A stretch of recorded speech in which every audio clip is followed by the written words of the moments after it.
السلام علیکم۔ ویڈیو سے سٹارٹ سے پہلے ایک ریکویسٹ ہے کہ آپ کائنڈلی ویڈیو کو لائک اور کمنٹ ضرور کر دیا کریں تاکہ مزید لوگوں تک یہ ویڈیو پہنچے، اور درود شریف ایک مرتبہ درود شریف ضرور پڑھ لیجیے۔ جزاک اللہ خیر۔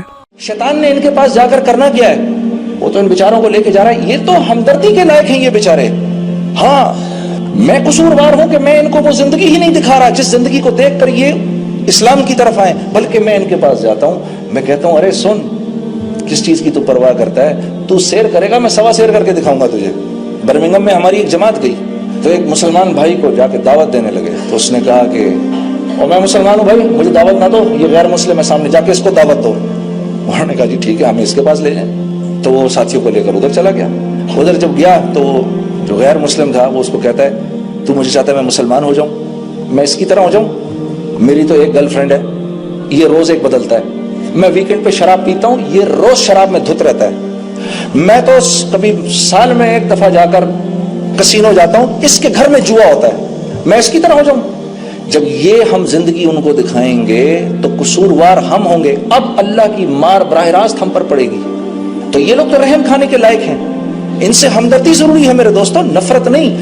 انبیاء کا یہ مزاج ہوا کرتا تھا، انبیاء کا یہ مزاج ہوا کرتا تھا کہ انبیاء غیروں سے دل میں انتہائی شفقت رکھتے تھے۔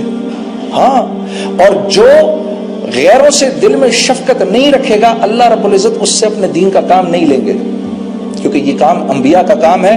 جب تک انبیاء کے مزاج پر نہیں آئیں گے اس وقت تک یہ کام اللہ نہیں لیں گے، ہم اپنے آپ ہی کو بیوقوف بناتے رہیں گے، خوش فہمی میں رہیں گے۔ شیطان تو آئے گا ہی اس کے پاس جس کے دل میں ایمان ہے، وہ تو ایمان کا ڈاکو ہے، اس نے تمہارے مال کو لے کر کیا کرنا ہے؟ اب وہ مسلمانوں کے پاس آتا ہے اور مسلمانوں سے کبائر کرواتا ہے، کبیرہ گناہ کرواتا ہے۔ اس نے اللہ سے وعدہ کیا تھا ان سب کو جہنم میں لے کے جاؤں گا، تو اس کی یہ خواہش ہوتی ہے کہ ان سے کبیرہ گناہ کرواؤں اور اتنا غافل رکھوں کہ یہ استغفار کہیں نہ پڑھ لے، یہ معافی نہ مانگ لے کہیں کبیرہ اپنے گناہوں سے، کیونکہ معافی مانگے گا اللہ فوراً معاف کر دے گا اس کو۔ اللہ نے بھی اس کو یہ کہا ٹھیک ہے تو نے جو کرنا ہے تو کر، لیکن یہ جتنی مرتبہ معافی مانگیں گے میں ان کو معاف کر دوں گا۔ تو اس نے مٹی اٹھا کے اپنے بالوں میں ڈال لی، ہائے ہائے ہائے یہ کیا ہوا؟ بیکاز ہی تھاٹ میں نے ایک نافرمانی کی، میں جہنم سے نکالا گیا، یہ 60-70 سال کے لیے تو کم از کم آئیں گے ہی نا، ایک نافرمانی تو میں بھی کروا لوں گا ان سے، سب ہم جائیں گے ایک ساتھ ہی۔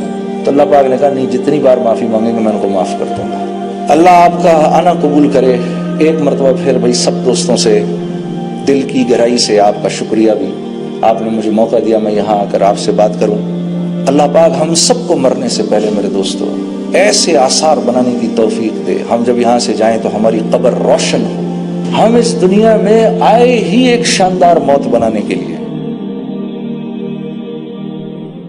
مزید اسلامی واقعات اور بیانات کے لیے ہمارے چینل کو سبسکرائب کرنا مت بھولیے، اور لیٹسٹ اپڈیٹ کے لیے بیل آئیکن پر کلک کرنا مت بھولیے۔ جزاک اللہ خیر۔ السلام علیکم۔